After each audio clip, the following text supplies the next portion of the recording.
Your house looks empty. The walls look solid. The floor looks clean. And when you turn off the lights at night, it seems like nothing is moving. But zoom in. Look beneath the floorboards. Inside dusty corners. Around windows. Behind furniture. And inside the tiny spaces you never notice. You may discover an entire microscopic world living around you. Right now, your home could be filled with creatures so small that you could never see them without a microscope. And some of them may be living inside your walls. One of the most common inhabitants is something you probably already know: the dust mite. Dust mites are microscopic relatives of spiders and ticks. They're so small that even a large population can remain completely invisible to you. And your home provides almost everything they need: warmth, moisture, shelter, and food. But what do dust mites actually eat? Mostly dead skin cells. Every day, humans naturally shed tiny flakes of skin. Much of that material ends up in dust. For microscopic creatures, your home is basically an endless food supply. Beds, carpets, sofas, curtains, and other fabric surfaces can provide ideal environments. But dust mites are not the only life hiding around you. There are also tiny organisms called springtails. These are extremely small creatures that usually live in damp environments. They can be found around bathrooms, basements, kitchens, houseplants, and other areas where moisture collects. Some springtails can even launch themselves through the air using a specialized structure beneath their bodies. They are tiny, harmless, and usually completely unnoticed. Then there are microscopic organisms that are even stranger. Mites can live in places you would never expect. Some species inhabit stored food. Others live in soil from houseplants. Some are associated with moldy or damp environments. And many spend their entire lives in tiny spaces where humans rarely look. But perhaps the most surprising residents aren't animals at all.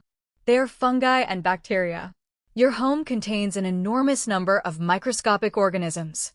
They can live on surfaces, inside dust particles, around moisture, and in tiny cracks. Most are harmless. Some are actually part of the normal microbial environment around us. Every time you open a window, walk inside, cook food, or bring something into your home, you can introduce new microscopic life. And then there is your wall.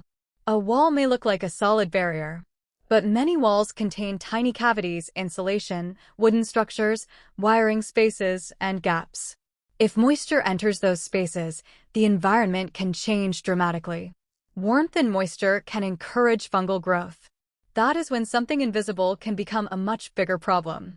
Mold does not need a giant puddle to begin growing. A small amount of persistent moisture can be enough. A leaking pipe, condensation, a damaged roof, a poorly ventilated bathroom. Even humidity trapped behind furniture can create the right conditions. Once moisture remains trapped, microscopic spores can begin growing into colonies. And those colonies can release more spores into the surrounding air. This is why a wall can look perfectly normal from the outside while something very different is happening behind it. But don't imagine your house as a horror movie. The presence of microscopic life does not automatically mean your home is dangerous. In reality, most homes contain countless microorganisms without causing any noticeable problem.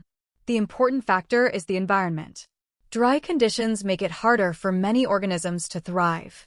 Persistent moisture makes it easier. That means one of the most effective ways to control hidden biological growth is surprisingly simple. Keep your home dry. Fix leaks.